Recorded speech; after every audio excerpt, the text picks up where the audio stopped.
I hope you're doing this, Martina, if you're watching me for the first time live. And then if you're watching on the replay, if you're watching live, say hello. If you're watching on the replay, you can hashtag replay and I'll make sure I come back on later and say hi to you then.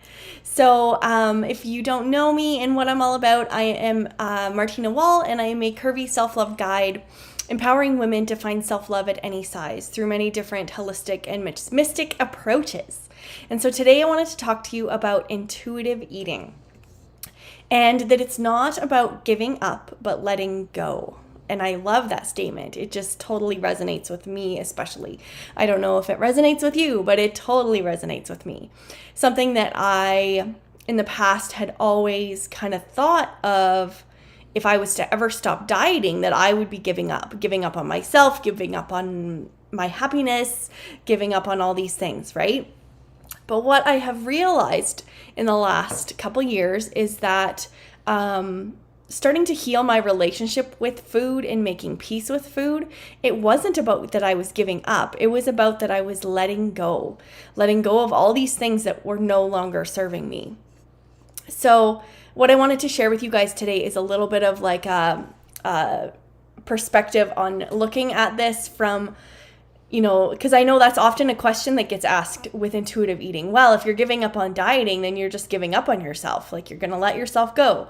And that's definitely a common misconception about intuitive eating, is that you are giving up. But I'm here to tell you that if intuitive eating, if you feel drawn to this, then just know that it's not about giving up. And choosing this way of being and this way of living is not giving up. And so I want to for you to imagine, we're just going to put this into a different perspective for a minute.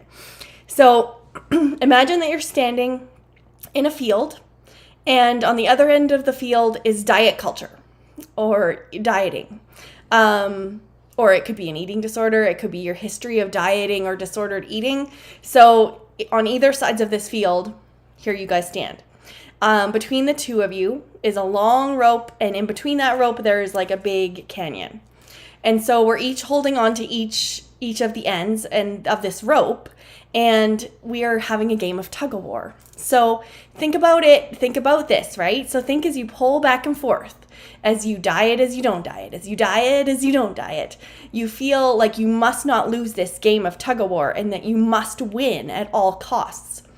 So the game goes like this, right? It goes back and forth. Every time you think you get ahead, diet culture pulls you harder. You're beginning to feel tired and you want to quit the game, but you can't even honestly remember why you even started the game. And you just go back and forth like this, right? And what we need to realize is you want to stop. So you want to stop this diet yo-yo cycle, but how do you get out of the game? So diet culture tells you that the only way to get out of the game is for you to win the game of tug of war. So ironically, it's diet culture telling you the answer, and that answer keeps you stuck in the game, right? Because you have to just keep going. Always pulling back at that rope of diet culture, right? Of like always coming back to it, trying again, pulling, starting to lose your momentum, you come back to it, you pull again. So this constant battle between yourself and diet culture has just left you feeling exhausted. But the thing is the thing that we need to do in order to receive this emotional, mental, physical freedom is get out of the game. And so how we get out of the game is we let go of the rope. So we stop playing the game. We walk away from the game and we explore the rest of the world. Our whole life is waiting for us to do this, right? So when you stop playing the game, when you recover or quit diet culture, you engage in all the other things that life has to offer besides this ongoing back and forth battle on the edge of this canyon, right? This metaphorical canyon. So letting go of that rope isn't giving up. Giving up would be that you stop pulling the rope and you fall into the canyon, right? So what we want to do, we want to let go by walking away, choosing a life that we're actually present and engaged in. And that, and that's something that I have learned especially is diet culture really disconnected me from myself. It disconnected me from my body. It disconnected me from feeling and being in the present moment, because I was so fixated on this long-term goal of winning, right? Of winning this diet game, and, getting to that point where I finally felt happy. I finally felt worthy. And that was only, back in those days for me, it was only once I achieved that goal of winning. And so when I was able to let go, I became so present and engaged in my life. And that's the thing, is diet culture wants us to feel like the only way to the game is to win. But this just keeps us trapped in playing that game, right? Diet culture wants us to feel like walking away is a failure, and we lose, and they lose if we stop playing the game, right?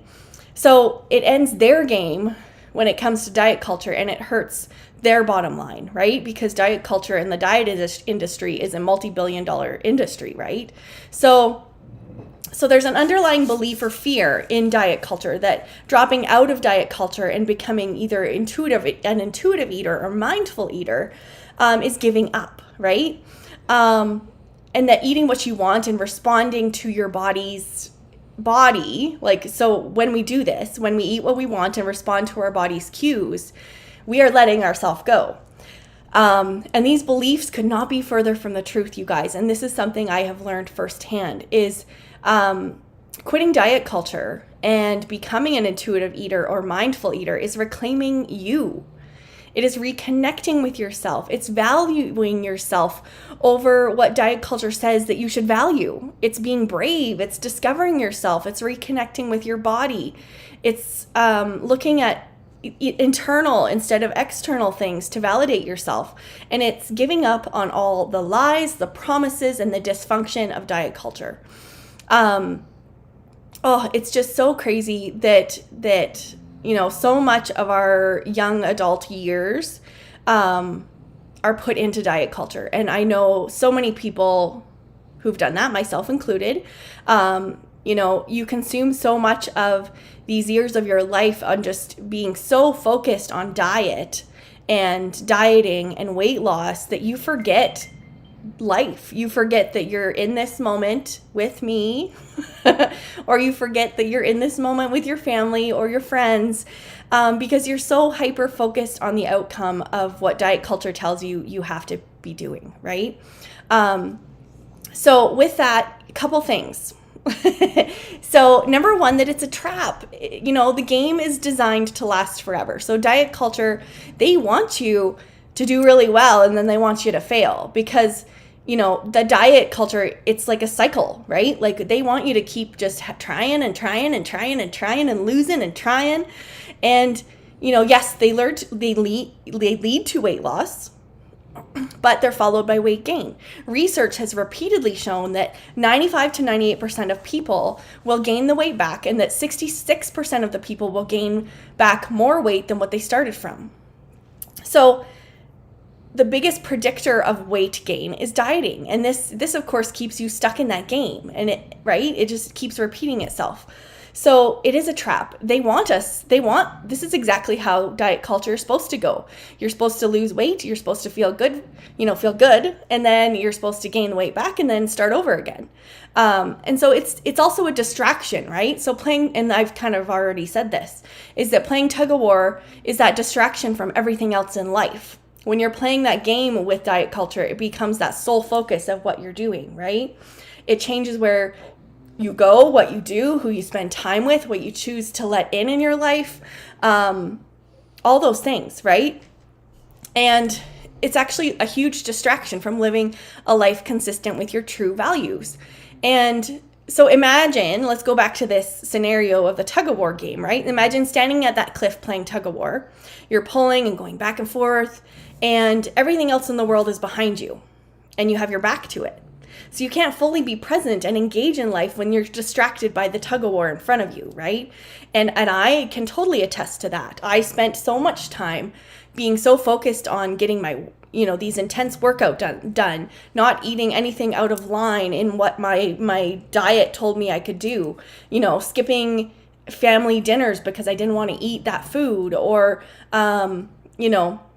not enjoying that cookie at Christmas time because I knew I shouldn't have it. Like, there's all these things that are distracting us from living and being fully present in our world, right? And, you know, like, I love that perspective of thinking of all your life and all your people behind you, and you're just focused on that tug of war in front of you. So you're missing what's going on behind you. And then, you know, another thing that diet culture is famous for is it's based on lies. Is you start the game seeking something, more acceptance, more love, more health, more confidence, more attention. And diet culture promises that it will solve all your problems. And once you've lost the weight or won the game, right? And that's something that, once again, I totally believed. And, you know, it's crazy to think that you put so much power on that one thing doing all these things for you, of, you know, making you feel accepted and loved and healthy, only based upon following their game, right? So in reality, playing their game keeps us stuck and it never delivers, going back to that it's a distraction, right? And it makes you feel even more like a failure, because diets are meant to fail. So you do them and then you fail and then you feel like a failure and then you start over. So the truth is, to reach your kind of deepest desires or whatever it was that you were seeking, you don't have to play the game, lose weight, or change your body. Everything you're looking for is available to you in your current body. And you just don't believe it, or maybe, you know, have not even been told that it's not. And it's not about weight loss or your body, even though diet culture will say it is, right? I have gained so much happiness and love and health and confidence by doing the opposite of what diet culture told me to do.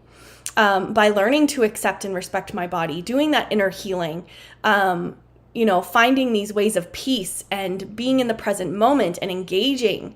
Like, those are all things that really have brought me the acceptance, the love, the health, all those things. It had nothing to do with listening to diet culture. I actually discovered all those things when I walked away from it. So finally, the thing is that often people think is that it feels wrong to do this, right?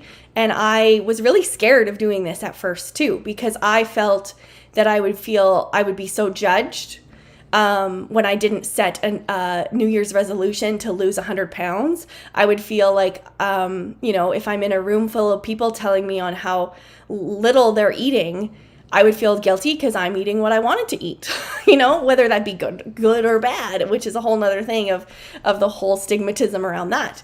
But just because it feels wrong doesn't mean that it's wrong. Whenever you do something one way for a really long time and then change feels wrong because your brain is still reminding you to do it a different way, even though you don't need to do it that way anymore. It will still feel wrong, but feelings are not facts. And that's something that we can relate to so many different areas of our lives, whether that be that negative self-talk, whether it be diet culture. It will, you know, feelings are not facts. Just because we feel like we need to do something, that doesn't make it true, or doesn't be, you know, relating to negative self-talk. Just because we feel like we are ugly does not mean we're ugly. Like, they're not facts. So just because it feels wrong doesn't mean it's wrong. And that's one thing you can move forward with if you decide to take this journey, is just kind of push through those feelings and just realize the amazingness that lies on the other side of diet culture. So, I feel like that was all kind of a blur. So I hope that was helpful for you guys. And it just brings a perspective. And I love the perspective that it's not giving up, that it's letting go. It's letting go of so many things that no longer serve us, so many things that have drug us down for so many years and have took focus off those important things in our life. So I really think that it's a process that more people should be willing to go through. I didn't even bring up my video to see if anybody's in here. Let me just see here.